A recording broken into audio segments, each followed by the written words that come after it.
இந்த ஃபார்முலாவை ஃபாலோ பண்ணிங்கன்னா கண்டிப்பாக நீங்கள் கண்டுபிடிக்கலாம்னு சொல்லி வந்து ஓடிட்டு இருக்கு. இது வந்து ரொம்ப என்னோட லைஃப்ல வந்து மெயின் வந்து என்னுடைய இயல்பு மாறிட்டு டோட்டலி செய்யும். அது எனக்கு வந்து ரொம்ப ஹாப்பி. இது மாறுங்கிறது ஐயோ தானாக மாறும் அப்படின்னாங்க. ஏன்னா பயம் கோபம் வருத்தம் இதெல்லாமே எல்லாமே வந்து ஆட்டோமேட்டிக்காக போகுது. இது வந்து ப்ராக்டிக்கலாக இந்த எஸ்டர்டே விட நடந்துச்சுங்கிறது சொல்லிக்கிறேன். Thank you very much sir.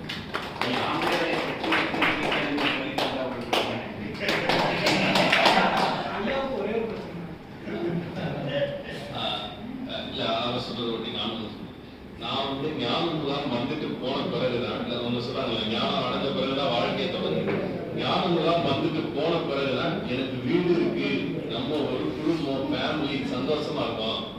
இது அது சந்தோஷமா இருக்கோங்கிறத அது ஒரு வீடா வந்து நான் பார்க்கக்கூடிய ஒரு சூழ்நிலையில வந்து அமைஞ்சு எனக்கு அதுக்குள்ளாக நான் பிரச்சனையே கிடையாது. அப்போ நல்லா தான் இருந்தேன். எனக்கு அது வந்து அது சொல்ல முடியாது. அந்த ஒரு விளக்கம் வந்து பண்ண முடியாது. எல்லாத்துக்கும் வார்த்தை கிடைக்காது அந்த மாதிரி. அதனால அவங்க வார்த்தை கொடுத்து பேசுவாங்க. ரெண்டு வார்த்தை ஏதாவது சொல்லிருப்பா. நான் வந்து ஒரு 1.5 இயர்ஸா தான் வந்து பகவத் விஷயத்துல வந்து டிராவல் பண்ணிட்டு இருக்கோம். ஃபர்ஸ்ட் வந்து 1 டே முகாம் சென்னையில் அட்டன் பண்ணோம். ஸோ அதான் இப்போ வரைக்கும் எனக்கு புரிஞ்சதை நான் சொல்றேன். நம்ம வந்து அகம் புறம் திங்கிங் தாட் எல்லாமே பேசுறோம். நம்மளோட அகம் நம்மளோட புறம் நம்மளோட திங்கிங் நம்மளோட தாட் பற்றி தான் பேசுறோம். எல்லாமே நம்மளை பற்றின பேச்சுக்கள் தானே தவிர்த்து செகண்ட் பர்சன் தேர்ட் பர்சன் பற்றி யாருமே பேசுறது கிடையாது. மோஸ்ட்லி வந்து எஸ்பெஷலி விமன் லேடிஸை வச்சு நான் சொல்றேன், நம்மளை தாண்டி சுற்றி இருக்கிறவங்களை பற்றி நிறைய யோசிப்பாங்க. அவங்களுக்கு என்ன நல்லது கெட்டதுன்னு பார்ப்பாங்க, அவங்கள பற்றி யோசிப்பாங்க. நம்மளுக்கு என்னன்றதுல வந்து நிறைய ஃபீல் ஆயிடுவாங்க.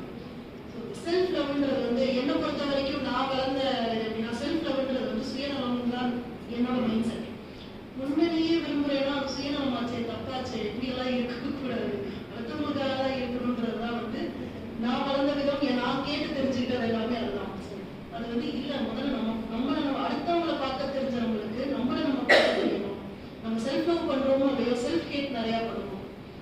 இல்லை தப்பா இருக்கு சரியா இல்லை இப்படியெல்லாம் போய் இருக்கிறவங்க இது கூட தெரியலையேன்ற ஒரு தாட் வந்து எப்பயுமே வந்து எல்லா மனதிலையும் இருந்துகிட்டே இருக்கும். அது வந்து எனக்கு கம்ப்ளீட்டாக வாஷ் அவுட் ஆனது வந்து இங்கே வந்து சொல்லலாம். செல்ஃப் லவ்ன்றது வந்து பண்ணணும், பண்ணால் தப்பு கிடையாது, பண்ணியே ஆகணும், பண்ணலைன்னா குற்றம் இப்படின்றத வந்து இங்கே வந்து நான் தெரிஞ்சுக்கிட்டேன். இது வந்து